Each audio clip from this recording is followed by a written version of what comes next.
Hey, what's good, everybody? You know what it is. Your mind is not playing tricks on you. It's Thursday. Once again, time for Touchdowns and Tangents, your Thursday spot for NFL news, topical takes, tangents, context for the culture, brilliance for the realness. And I'm joined, as always, by my friend, colleague, the Kenneth Frank James Barry. Yeah, man. So what's good? Shout out to Jersey Mike's for plugging us up with the free food. Hence why we're late. We're starving. There were no pickles, but hey, I mean, they were trying to get the fuck out of there. Crap, I wasn't supposed to cuss. Oh well, next week. Anyway, yeah, man. They were definitely trying to get us up out of there, but like super polite about it. Shout out to the couple that came after us, the dude with the ashy legs. It was disgusting. He looked like a sober Ty Dolla $ign. He looked like Larry Fitzgerald if he never made it. But whatever, it's all good. So man, it's weird. There really wasn't much to talk about this week, so y'all can just expect a hell of a lot of jokes. Shout out to X Squad affiliates. Shout out to FPC Radio. Jake, show me a soda. The Good News radio station. Yep. And your favorite podcast app since Spreaker finally got their shit together. And put all our stuff back on Spotify and everywhere else. So you can totally... I gotta check and make sure that the first 4 episodes are still on there. Yeah. Because if they're not, I'm going to send a real nice white lady email. And you know I'm really good with those slanderous emails. Like, oh, man. I call mine the ether mail. Shout out to Mancini. You know what I'm talking about. You were there. You read the email. All I want to say is the following 2 words. Testicular fortitude. Wow.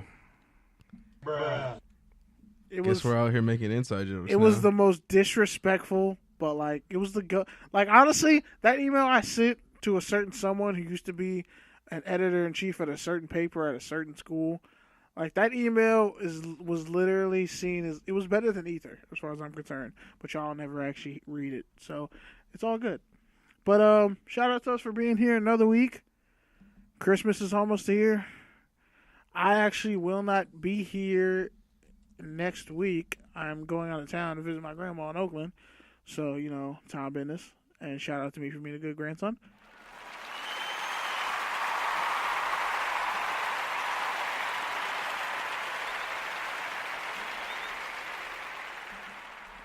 Most importantly, shout out to people in my family who hate on me because for whatever reason, I don't really care. Fight me. Damn! And the Chargers won. All right, let's talk about it. The Chargers beat the Kansas City Chiefs.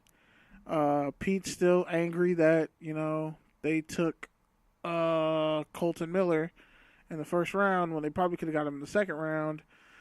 And we passed on I'm not a Raiders fan anymore. They passed on Derwin James and Tremont Edmonds, who's also the youngest player, I think, in the NFL to get an interception. Like NFL history to get a pick. He's like 20. It's insane. He was a junior in college, but he's 20. Yeah. So, with all that being said and done, first topic out the gate, man. You want to talk about this game real quick, Pete? Yeah, go for it. I'm listening. I'm trying to put the stream on. Okay, cool. Well, I'll just start off by saying that I might get hosed the first round of my fantasy playoff game. Oh, God. Because Odell... Nobody cares about your fantasy team, bro. Plot twist. This is the first round of the playoffs. You can kiss my ass. Yeah, man. Like, my fantasy team was projected to finish second, and the way it's looking, I'm kind of nervous. Like, the dude I beat him before, and luckily Melvin Gordon isn't playing. By the way, shout out to Chris Jones for having 11.5 sacks, the D-end or D-tackle for the Chiefs, who the Raiders passed on. And not only that, he's the first person in NFL history that was sacked in 10 straight games. So, yeah, I'm truly disgusted at the Oakland Raiders. But, nevertheless... Is What are you gonna say? Are the Chargers for real? Like, do you really consider them elite? I mean, we've kind of been talking about that all year. I just want to say the following. Los Angeles Chargers fans, I'm sorry. I know, right? I apologize to Chargers fans. Like, that never happens. Look, Ever. man, I just want to say, hey, shout out to Stephen A. Smith for having a GFU on First Take that went viral on Twitter this disgusting week. gross factual error, like 5 straight gross factual errors. He shouted out Hunter Henry as a key matchup Who tore his ACL versus Derek Johnson, who hasn't been on the Chiefs for all season. over a year. Damn near retired. Yep. Played for the Raiders last and got cut. And his hairline is receded a little bit. But he's apparently a really nice guy. But yeah, besides all that, I think this was a huge win for the Chargers. I think they're elite for this fact and this fact only. Not only did they win, like in spite of Phillip Rivers throwing some early picks and really kind of building them into a deficit, but they also won without Melvin Gordon. Joey Bosa was hurt half the season. And you have Phillip Rivers, who's a fringe Hall of Famer? He's a Hall of Famer. I'm going to give him that. And you got Derwin James, Rookie of the Year. You got Melvin Gordon, who was in the MVP discussion before he got hurt. He's only like one of 3 players with 800 rushing yards and 400 receiving yards. So pretty much you've got all the makings of an elite team, and now they're actually winning through adversity instead of shooting themselves in the foot, as we've come to know the Chargers. But there's still 2 weeks in the season, so who knows? I got something to say about how crazy the Chiefs' offense is. Damian Williams, who used to play for the Dolphins, ended up on the Chiefs. In fantasy, he dropped like 28 points, 74 receiving yards, 49 rushing yards, 2 touchdowns. And now I'm 38 points in the hole. 38 and a half points. But he was actually good in Miami. I don't even know why they let him go. I don't even know why he was reduced to such a low role in the Chiefs. Drake, I think would be the answer. I honestly thought he was better than Spencer Ware. You weren't going to say he's better than Drake, though. Notice how we're just going to stay away from that Drake. We could get to that a little bit later. Shout out to Mike Williams. By the way, Mike Williams can't be seen as a bust. I think he caught the game-winning touchdown. And he's averaging 16 yards a catch. I think he took a reverse for a touchdown as well. Shout out to Mike Williams. I might have to pick him up in fantasy now. But yeah, man, the Chargers won with the third-string running back. They beat the Chiefs, who are Justin Jackson out of Northwestern. Are the Chiefs spiraling? Like, what's good? Are the Chiefs defense still is terrible, bro. Their defense has been terrible all year. Everyone knows it. And I wish we would have watched the game only for the fact that your cousin Eric Berry is back. The GOAT. He beat cancer. The God MC. He beat cancer and he beat a torn Achilles tendon at the age of 30. Or close to 30. Shout out to Eric Berry. But yeah, man, I just want to see him play. Shout out to Chuck Berry because he's my grandfather's first cousin. Yes, the legendary Chuck Berry is my grandfather's first cousin. I'm not lying. I'm related to music royalty. That's why I have such a good ear for music. But anyway, man, the Chiefs.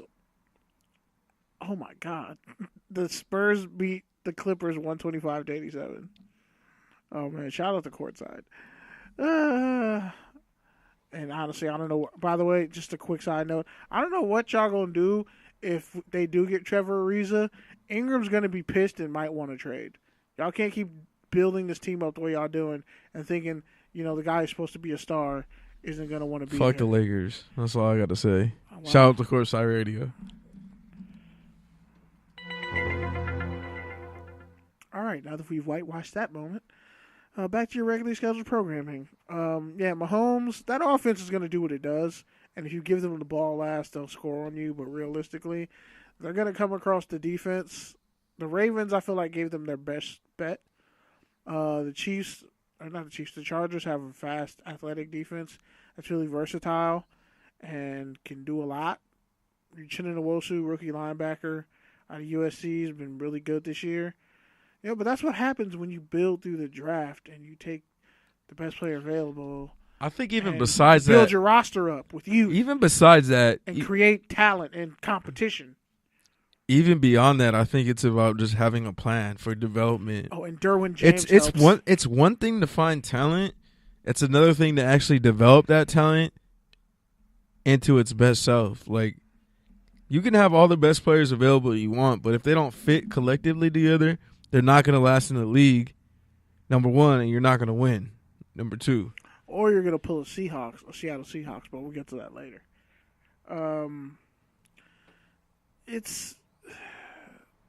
Actually, no, I'm going to say you're going to pull Detroit Lions because they lost Eric Ebron, and now he's having an all-pro season for the Colts. And he's tied with Dallas Clark for the most touchdowns in the season by a tight end in Colts history with 12. Should have picked him up in fantasy. Damn. And he was getting death threats and things like that in Detroit last year. I read an article about that. Everyone was adding him on Twitter saying he's a huge bust, all this. He didn't expect to get cut, but he had that fifth-year option where his contract kind of balloons up. And the Lions just decided they weren't going to pay it. Which, by the way, that whole tight end class was a complete bust. I feel like Gesicki's going to be a bust. You liked Gesicki, but major. I do, but it's like from the way Miami's playing, they're not really utilizing him. I feel like he might be a bust. When was the last time a Penn State tight end was when was the last time Miami utilized the tight end? Oh, damn, that's a good point. Exactly. What was it, Jordan Cameron? There you go. Yeah, he had concussions. Yeah.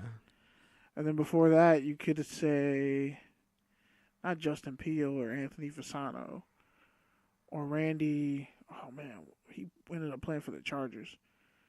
It was a tight end named Randy something, but yeah, they really don't. They haven't used tight ends good in a while. It's mostly their running backs. Shout out to Kenyon Drake. But yeah, when it comes down to the Chiefs and the Chargers have a better defense. Even though they lost Jason Verrett, like they can still compete at a high level. But also, you got to give credit to the Chiefs just because Mitchell Schwartz has been the best right tackle statistically and arguably for like the past 3-4 years. Even when he was with Cleveland, like he's been outstanding. And Fisher, I guess, is doing good enough. But that Chiefs offense is going to be a problem. If they can do a shootout with like New England, I think they can win it.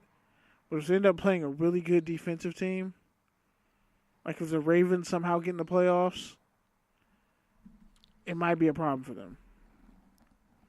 If they got shut down, I'm not sold on the Ravens. Not me neither. But like if they got stopped, if the Chiefs could only score 21 or 24 points in a game, I could see a team like New England outsmarting them and beating them.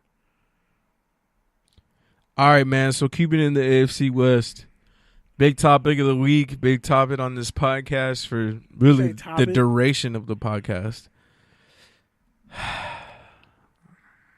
Your boy, Reggie McKenzie, finally gets the axe. So, should I go first or you want to go first? Let me go first since I've been quiet so far. Yeah. All right, so if you missed it this week, Reggie McKenzie got his walking papers on Monday. Yes, that's right. The Monday after the Raiders got their third win of the season against the playoff contending Pittsburgh Steelers. AFC North winning Pittsburgh Steelers in what is known as one of the most historic rivalries in all of football history. Yes, the Raiders closed out the Coliseum by sending Pittsburgh home with an ass whooping. And you know why I'm happy? It wasn't an ass whooping. It was an ass whooping. It was a really close game. I don't give a fuck. You lose to a 2-10 team, that's an ass whooping. It doesn't matter if you lose by a point. It doesn't matter if you lose on a coin toss after a tie. You took an ass whooping, period. And the reason why I hate the Steelers, for obvious reasons, go look it up. If you don't know, you're not really a football fan. Or a fan but besides of the broadcast. But besides all that, the Steelers are just that team